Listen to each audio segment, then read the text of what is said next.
Not too long ago, got back home. I had to leave the house to go sort out some legal documents with one of my vehicles. I just recently got back home and I want to take a look at what happened on Google. So let me actually show you this, right? So let's go to. So I posted this. This is where I said I was done for the day. I can't complain because I was up like $500 for the day. I was downvoted. That's fine. Doesn't matter to me. But I want to showcase what I said here, right? I'm going to read it out for you. So I said, it appears that it was a mix between both the lines I've drawn. It wasn't the purple line, it wasn't the cyan line. But it does appear that I was right about the move itself. That being said, gold is definitely showing signs of it being a whipsaw, which is where it clears out both buyers and sellers in the same move. It is likely to continue bearish for the rest of the day, but very slowly. I did manage to take a few more trades and I'm up even more now. And this is where I'd stop for the day. And that's pretty much where I ended the day, right? At $525, right? I did say, as again, this is on the record, this is 5 hours ago. I did say that gold would probably try to continue bearish for the rest of the day very, very slowly, right? Let's take a look at where gold actually, where we spoke about it from, right? So let's look at the chart. Oh God, what did I do? We're looking at the chart here, all right, and that would be this. So the 15-minute, this was the whipsaw candle. So we're looking at the 15-minute, and that's the candle. So from this point, all right, just saying, from this point, which is the whipsaw candle, gold continued to drop 320 pips. And that is on the record because that is exactly where I ended this last image, right? This is where it stopped. And I said, gold is likely to continue bearish. But let me ask you, why do you think that I would say that? Or why do you think, what do you think would prompt me to make that justification? What do you think would prompt that? You see, how I want you to think about, how I think about the market is by understanding the relationship between buyers and sellers. And the more we understand the relationship between buyers and sellers, the easier it is for you to discern what the market is likely to do. So let's think about it. So you remember in one of the other analysis I spoke about, I said that I feel like sells are too obvious, right? Look at here. I believe it will continue to climb a bit as I feel sells are too obvious, right? And those would be the red tags that I had, which would be these. But then when I saw the market come and clear this, which would be clear the area where the sellers were interested, and then start to drop, that tells me everything I need to know. If sells are too obvious and it clears out the sellers, don't you think now it makes sense to sell? It kind of come like you're running a race, right? I want you to picture this. I want you to think about it like this. You're running a race, and it's you. This is the Olympics. You versus six other people, right?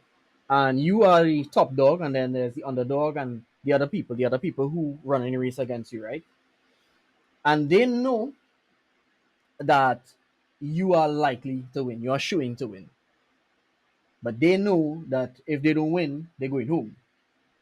You know that if you don't win, you're not only going home, but you're also losing your title because you are the top dog. You're the person who has to defend your title.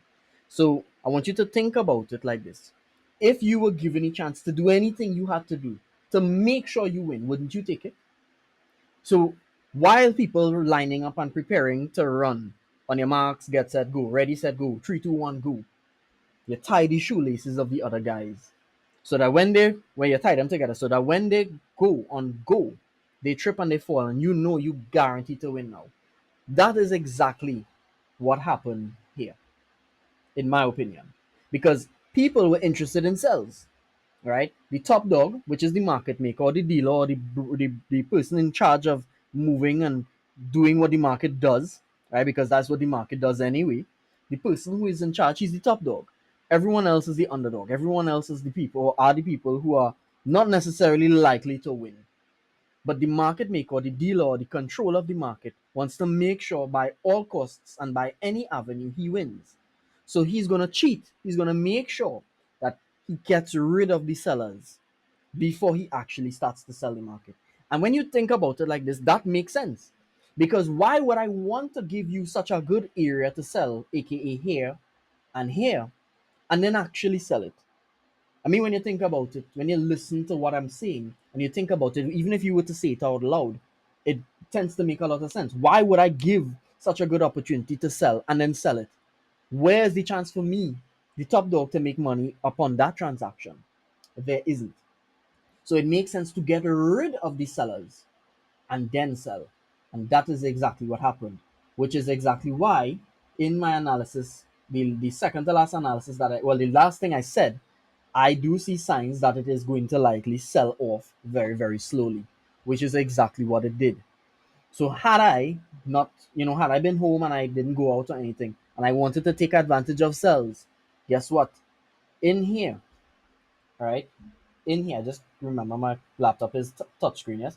In here, if I wanted to sell any of these areas, say like or here or even here, I could sell because this is a very logical area where because we already know the market's selling, right? In here I could have sold, in here I could have sold, right? I could have sold here because again, I did say that so long as the dealer takes out all of these traders, it is now safe to sell. Guess what? 320 pips later, going down the line, that's exactly what the market is doing, selling. So I hope that this made some sense to you. Everything is about understanding momentum. It's understanding manipulation. It's understanding probability. It's understanding timing. So long as you get these things, I promise you that trading is not going to be as hard as you think it is. In fact, I would argue that it is much simpler than you think it is. It has nothing to do with all of these different complex methods and methodologies. And don't get me wrong, understanding a lot of these concepts is good, but most of it is not applicable. In my opinion, it's not applicable. It's not needed. All you really need to know is understand how momentum works, the relationship between buyers and sellers, and knowing probabilities. And you do that, I promise you, you'll be good. You'll be fine. So that being said, I am definitely done for the day here now. I'm not going to try to force anything because it don't make sense. I'm already up, right? That being said, I'm good. I'm stopping, and I will see you guys tomorrow. Have a good one, guys. See you soon.